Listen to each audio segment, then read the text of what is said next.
or as a result of wounds sustained in battle. Today is a day to remember those who served our country and are no longer with us.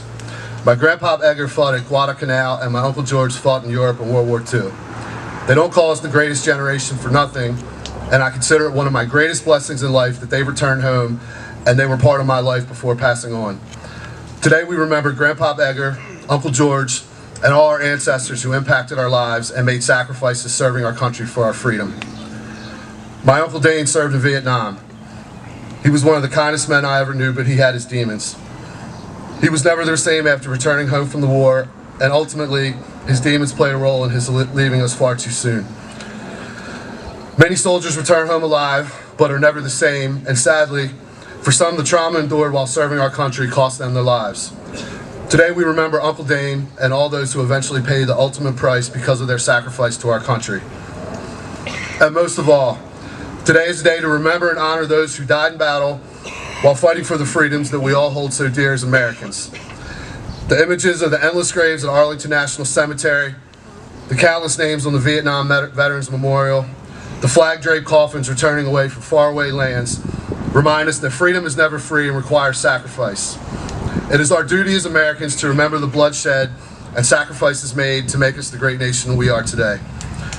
For those of you who have lost brothers and sisters you served with, spouses, parents, children, and beloved family and friends who paid the ultimate price for our freedom, today our hearts are with you and we acknowledge your loss and sacrifice today as well.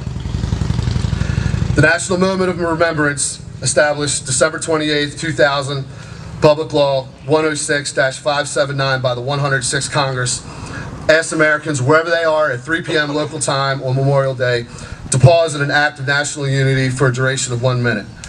The 3 p.m. chime was chosen because it is the time when most Americans are enjoying their freedoms on the holiday.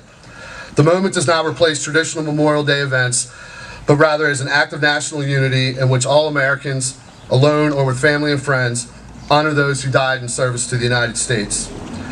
Today, as we honor Memorial Day, the sacrifices of men and women in uniform come into a greater focus.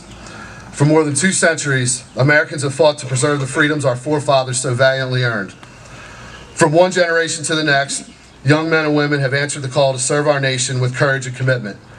We should pause to remember those who served and who are currently serving in the Army, Navy, Air Force, Marines, and Coast Guard. If you know a veteran, an active member of the military, or someone who served but has since passed on, please take a moment to consider his or her service on this Memorial Day. Holding in our hearts and remembering the courage, pride, love, and sacrifice of each fallen soldier is why we gather today. God bless America and God bless you all.